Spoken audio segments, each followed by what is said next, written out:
semua, perkenalkan nama saya Putri Julia Pramitarini dari S1 Akuntansi semester 6. Saya akan membahas mengenai penentuan harga pokok produksi dengan metode variable costing dan pembuatan grafik BEP. Dengan harga pokok produksi, lebih baik kita harus memahami dulu apa aja sih komponen dari harga pokok produksi. Komponen pertama itu adalah bahan baku, yang kedua biaya tenaga kerja langsung, yang ketiga biaya overhead pabrik, yang keempat persediaan bahan baku awal, yang kelima persediaan bahan baku akhir, yang keenam persediaan barang dalam proses awal, yang ketujuh persediaan barang dalam proses metode. Yang pertama adalah full costing dan yang kedua adalah variable costing.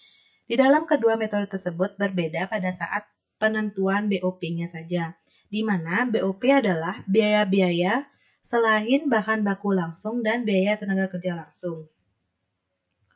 Pada saat penggunaan full costing, maka BOP yang digunakan adalah BOP tetap dan BOP variabel. Sedangkan pada saat penentuan harga pokok produksi variable costing hanya menggunakan BOP variabelnya saja.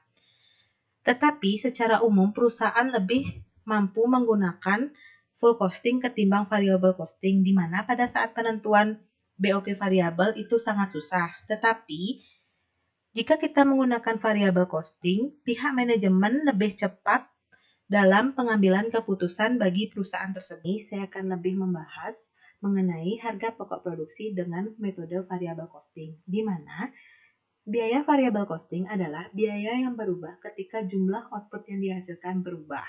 Semisal, ketika kita memproduksi 100 pasang sepatu, akan berbeda biayanya jika kita memproduksi 500 pasang sepatu. Sebelumnya, kita sudah membahas mengenai biaya overhead pabrik. Itu dibagi menjadi dua, yaitu BOP variabel dan BOP tetap. BOP variabel contohnya adalah biaya bahan baku tidak langsung, biaya tenaga kerja tidak langsung, biaya telepon, listrik dan air, dan biaya perlengkapan. Biaya-biaya tersebut akan berubah tergantung pada jumlah output yang dihasilkan. Sedangkan BOP tetap contohnya adalah biaya sewa gedung, biaya asuransi, biaya penyusutan, biaya tenaga kerja langsung. Biaya-biaya tersebut tidak akan berubah jika jumlah produksi yang dihasilkan berubah. Ketika kita menggunakan harga pokok produksi dengan metode full costing, maka BOP yang digunakan adalah BOP variabel ditambah dengan BOP tetap. Sedangkan jika kita menghitung harga pokok produksi dengan metode variable costing, maka biaya yang digunakan adalah biaya overhead pabrik variabelnya saja. Pokok produksi yang dihasilkan maka hasilnya 1.610.000. Hasil tersebut akan berbeda jika menggunakan harga pokok produksi dengan metode full costing. Dengan menggunakan harga pokok produksi yang full costing, hasilnya akan lebih besar ketimbang kita menggunakan harga pokok produksi dengan variable costing. Pelaporan dari harga pokok produksi jika menggunakan variable costing, di mana harga pokok produksi yang dihasilkan adalah 1.610.000. Maka perhitungan harga pokok penjualannya adalah 1.635.000.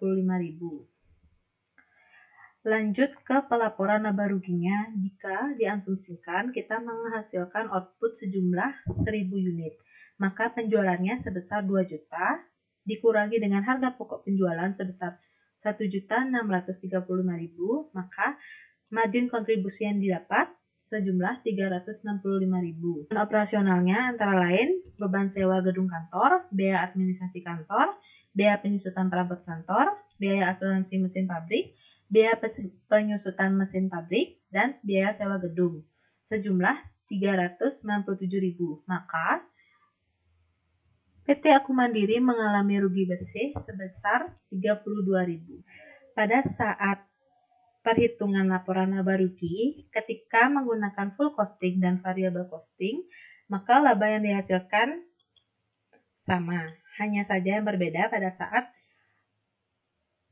penjualan dikurangi HPP, itu menghasilkan laba kotor sebesar 138.000 jika kita menggunakan full costing. Sedangkan ketika kita menggunakan variable costing, maka jika penjualan dikurangi HPP, maka namanya adalah margin kontribusi sebesar 365.000. Pada saat perhitungan beban operasional di full costing, maka beban sewa gedung kantor ditambah biaya administrasi kantor ditambah biaya penyusutan perabot kantor, maka menghasilkan rugi bersih sebesar 32.000.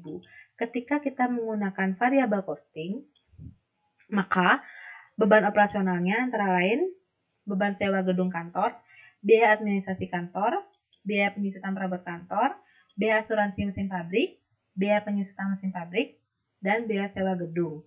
Maka rugi bersih yang dihasilkan sebesar 32.000. Sekarang masuk ke pembuatan dari grafik BEP. BEP atau Break Even Point adalah titik pulang pokok, di mana rumus dari BEP adalah pendapatan sama dengan total biaya. Total biaya dibagi menjadi dua, yaitu total biaya tetap ditambah total biaya variabel.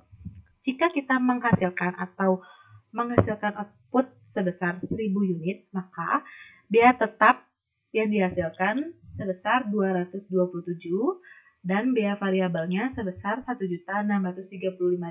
Maka total biayanya sejumlah 1.862.000.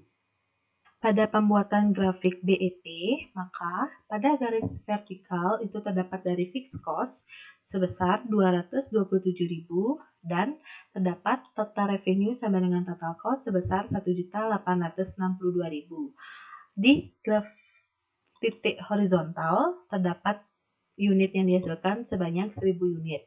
Maka grafiknya adalah total revenue kita tarik dari bawah sampai ke atas, ini adalah garis dari total revenue. Lalu ada total dari cost, kita tarik garisnya dari fixed cost sampai atas. Itu adalah garis dari total cost.